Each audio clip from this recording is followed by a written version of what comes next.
आता तुम्ही म्हणत असाल हा जीसीपीला का हात करतोय, तर रामराम मंडळी. आता काय आपलं सगळ्याचं गायांचं आवरून लगेच गिन्नी गावात कापायला निघालो होतो.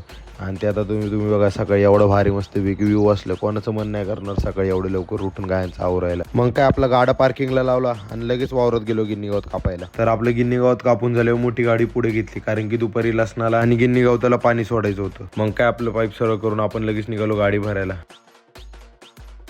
मग काय गाडी जाताना काय म्हणते हो ड्रायव्हर माझ्या पोटापाणीचं काय. मग काय तिच्या शब्दाला मान ठेवून आम्ही लगेच गेलो पेट्रोल पंपावर. मग काय तिच्या पोटापाण्याची सोयी सुविधा केली आणि आता जाताना म्हटलं त्या दिवशी गाडीची सर्व्हिसिंग केली. म्हटलं चला आता आपले पाटे पॅक करून घ्यावं. पाटे पॅक केले आणि लगेच गाडी भरायला निघालो.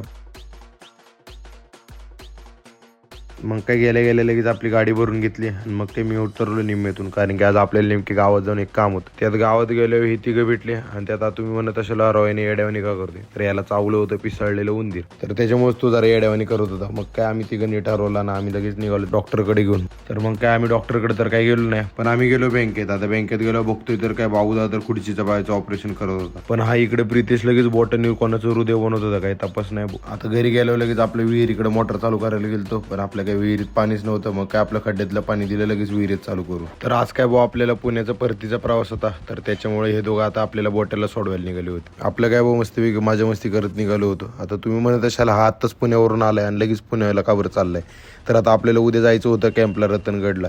तर आता त्याच्या पण ब्लॉग येणार आहे बरं का. आता आम्हाला बॉटेला जातपर्यंत लागली होती भूक. मग काय आम्ही गेलो लगेच वडापाव खायला.